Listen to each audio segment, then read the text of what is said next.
नमस्कार, आप देख रहे हैं पंजाब केसरी नवोदय टाइम्स टीवी। मैं हूं आपके साथ सृष्टि। आज मैं खड़ी हूं दिल्ली के दिल यानी कि सीपी में। यहां खड़े होने की वजह ही कुछ खास है।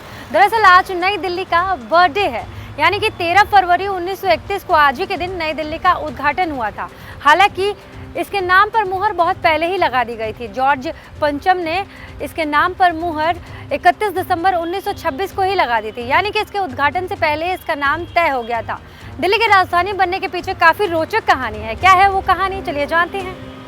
नई दिल्ली नाम पर मोहर लगने से पहले इंपीरियल दिल्ली, रायसीना और दिल्ली साउथ जैसे नामों पर विचार हुआ, लेकिन आखिर में नई दिल्ली नाम मिला। सभी पक्षों की राय थी कि नए नाम में दिल्ली रहे। नए नाम पर फैसले के बाद सरकारी अधिसूचना जारी हुई। तब तक वायसराय आवास यानी कि अब का राष्ट्रपति भवन, संसद भवन, साउथ और नॉर्थ ब्लॉक और नई दिल्ली की सड़कें लगभग बन चुकी थी। कनॉट प्लेस बनने ही वाला था। ये 1933 में बना था। अब संसद भवन, साउथ और नॉर्थ ब्लॉक को संग्रहालय में तब्दील करने का प्रस्ताव है। दरअसल दिल्ली दरबार में 12 दिसंबर 1911 को देश की राजधानी कोलकाता से दिल्ली में शिफ्ट करने के फैसले के 20 साल के बाद 13 फरवरी 1931 को नई दिल्ली का उद्घाटन होता है। यानी कि ये कहा जा सकता है कि दो विश्व युद्ध के बीच में भारत की नई राजधानी का निर्माण हुआ। इसे खड़ा करने में हजारों अनाम मजदूरों और कारीगरों का खून पसीना भी लगा। उनके वंशज अब भी करोल बाग में काफी तादाद में रहते हैं। उद्घाटन के मौके पर एक औपचारिक कार्यक्रम रायसीना हिल्स पर आयोजित किया गया। उसमें वायसराय लॉर्ड इरविन और उनकी पत्नी मौजूद रहीं। कनाडा, दक्षिण अफ्रीका, ऑस्ट्रेलिया जैसे कॉमनवेल्थ देशों के नुमाइंदे भी मौजूद थे। उद्घाटन में दिल्ली वालों की सांकेतिक भागीदारी भी नहीं रही थी। नई राजधानी के उद्घाटन के कार्यक्रम 9 फरवरी 1931 से ही चालू हो गए। इस दौरान डाक तार विभाग ने 6 डाक टिकट जारी किए, जिनमें नई दिल्ली के खास प्रतीक थे। इसी बीच बेशक नई दिल्ली के निर्माण में लॉर्ड इरविन का अहम रोल था। उन्होंने नई राजधानी नई दिल्ली का उद्घाटन किया। उन्होंने संसद भवन का 18 जनवरी 1927 को उद्घाटन किया। गोल डाकखाने पर सेक्रेड हार्ट कैथेड्रल चर्च की आधारशिला रखी। महात्मा गांधी लॉर्ड इरविन से भगत सिंह की फांसी की सजा को माफ करवाने के लिए लगातार मिलते थे।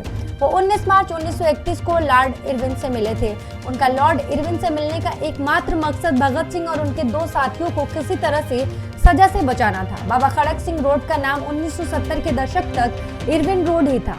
अब भी यहाँ के पेट्रोल पंप से पेट्रोल लेने के बाद जो बिल आपको मिलता है, इसमें बाबा खड़क सिंह मार्ग के आगे इरविन रोड लिखा होता है। इसी बीच लॉर्ड इरविन की पत्नी लेडी डोरोथी इरविन के प्रयासों से दिल्ली को एक महिला कॉलेज मिला।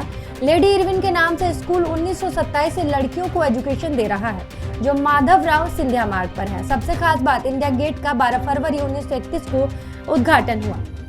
ये पहले विश्व युद्ध में शहीद हुए भारतीय सैनिकों की याद में बना था। इसके भीतर 1968 तक किंग जॉर्ज पंचम की मूर्ति थी। अब वहां पर नेताजी सुभाष चंद्र बोस की मूर्ति लग चुकी है। इंडिया गेट के अंदर मौजूद लगभग 300 सीढ़ियों को चढ़कर आप इसके ऊपरी गुंबद तक पहुंचते हैं। इंडिया गेट की आधारशिला 1921 में ड्यूक ऑफ कनॉट ने रखी थी। उन्हीं के नाम पर कनॉट प्लेस का नाम रखा गया था। इसे वायसराय लॉर्ड इरविन ने देश को समर्पित किया था।